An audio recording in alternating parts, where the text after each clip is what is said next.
আজ সকালে ঘুম ভেঙেছে মাটি থেকে প্রায় 30,000 থেকে 40,000 ফুট উপরে। হাই এভরিওয়ান, সবাই কেমন আছেন? আমার নতুন একটা ব্লগে সবাইকে স্বাগত। আজ একটা বিশেষ দিন। 1 বছর পর আমি কলকাতা যাচ্ছি। ব্যাঙ্গালোর থেকে কলকাতা আবারও নিজের শহরে ফিরে আসার আনন্দটাই আলাদা। সকালটা শুরু হয়েছে খুবই সুন্দরভাবে।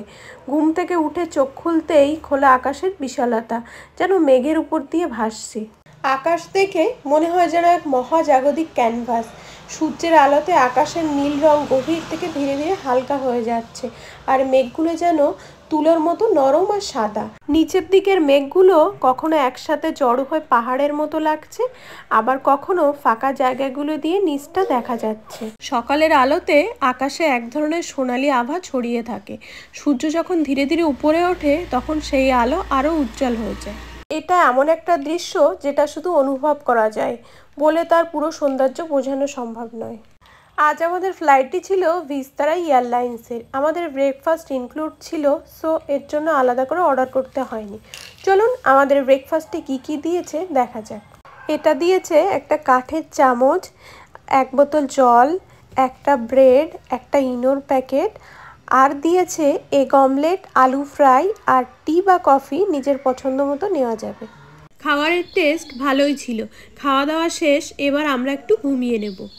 আমি এর আগের ব্লগে শেয়ার করেছিলাম ফ্লাইটে ওঠার আগে কি কি প্রসেস ফলো করতে হয়। যদি কেউ নতুন ট্রাভেল করবেন তাহলে একবার গিয়ে দেখতে পারেন। আশা করছি ভালো লাগবে। আমাদের আজকের ফ্লাইটটা কলকাতায় তার নির্ধারিত টাইমের কিছুটা পরেই ল্যান্ড করেছে। এখন এখানে হালকা বৃষ্টিও পড়ছে। তারপর ফ্লাইটের গেট খুলে দিলে ধীরে ধীরে সবাই ফ্লাইট থেকে বেরিয়ে পড়লাম। এবার যাচ্ছি আমাদের ব্যাগগুলো কালেক্ট করতে। বৃষ্টি বেশ ভালোই জোরে হচ্ছে। এই যে নিচে যে বাস আর গাড়িগুলো দেখা যাচ্ছে, এইগুলো এয়ারপোর্টের মধ্যে দিয়েই যাত্রী নিয়ে যাতায়াত করে। আমাদের এবার আর বাসে ওঠার যদিও দরকার পড়েনি। পৌঁছে গেলাম আমরা ব্যাগ নেওয়ার গেটে। ব্যাগ কত নাম্বার গেট থেকে আমরা পাবো সেটা ফ্লাইট ল্যান্ড করার পরেই জানিয়ে দেয়। সেই মতো আমরা একটা ট্রলি নিয়ে ওই গেটের সামনে দাঁড়িয়ে আছি।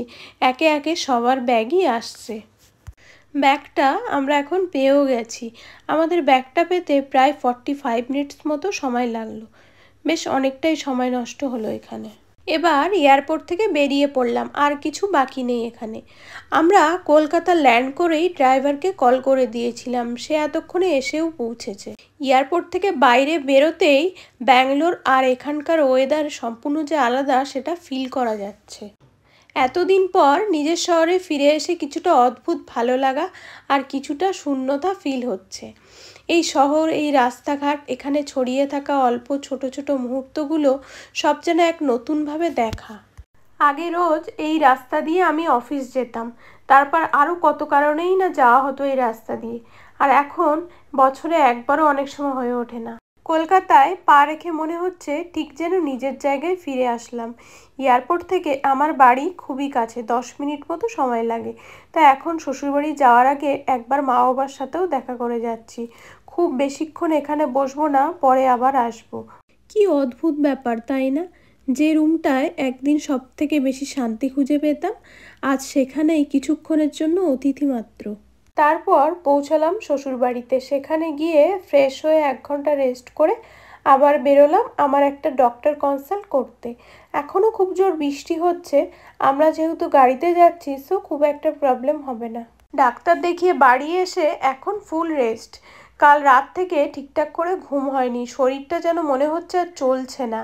এখন একটা টানা ঘুমের খুবই দরকার। আমার ব্লগগুলো কেমন লাগছে জানাতে ভুলবেন না। আজকের ব্লগটা এখানেই শেষ করছি। সবাই ভালো থাকবেন। আবার পরবর্তী একটা নতুন ব্লগে দেখা হবে।